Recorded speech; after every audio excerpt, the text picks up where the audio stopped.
So, ayan guys, nagluluto tayo ng liempo. More than half kilo siya to. So, na-fry na siya. And then, ayan na yung aking sinaing. Ayan. So, medyo, to guys, kasi may siya, may buto na kasama. Ayan. Lagyan natin ng So, ito yung pang-cover ko sa kanya. Hindi naman siya nagputok-putok. Putok talaga. Putok. Ay! So, mainit na yung Ay. Anahan natin na doon. Hindi pa siya Ayan. Paliguan natin siya ng mantika.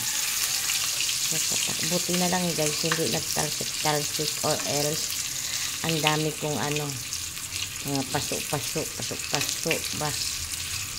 So yan yung ulam natin guys sa tanghali. Ayan. Paliguan natin siya ng mantika on top para magiging balance yung kanyang pagkaluto. At the same time, tumutunog-tunog while you bite. At diba? Yung pagkagat mo sa ganun. Kruk talaga, parang manok lang beshi. Ayan.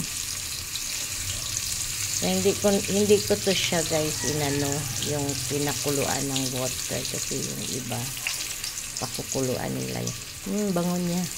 So, nilagyan ko lang siya ng salt. And then, ayan. So, hindi ito pinakuluan. So, ayan.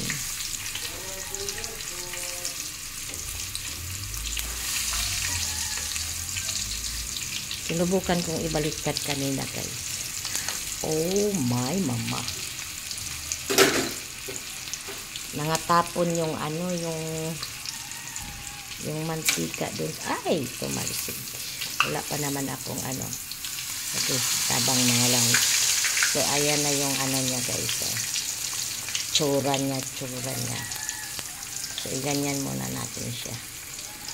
Para tuto yung gilid. Ayan.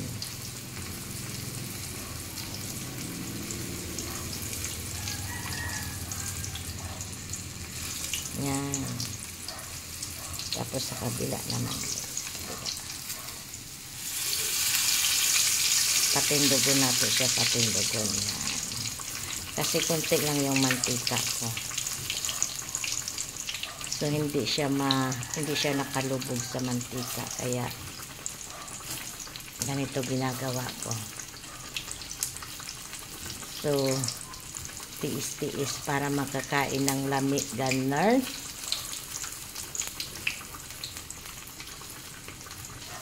Tapos guys, ito na ready na ako para umiskip dahil mag-aano yan siya.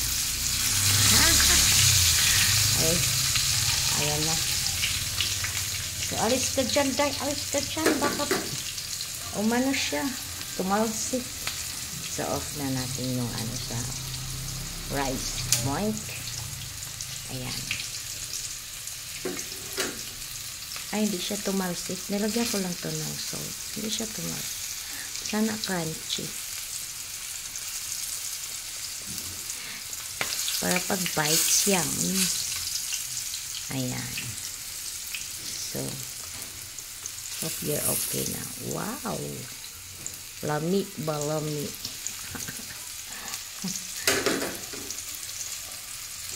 Ayan.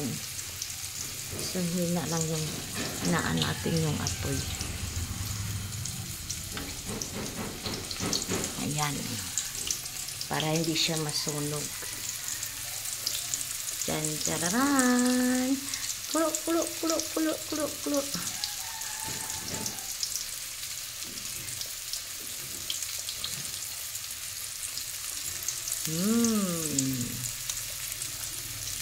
Sarap din tulutuin after this guys na Tapos, lagyan mo siya ng, timplahan mo siya ng honey.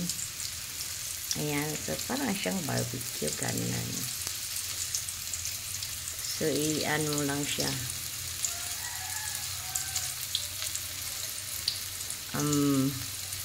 I-chop. Ayan. Okay. Thanks for watching. Bye-bye.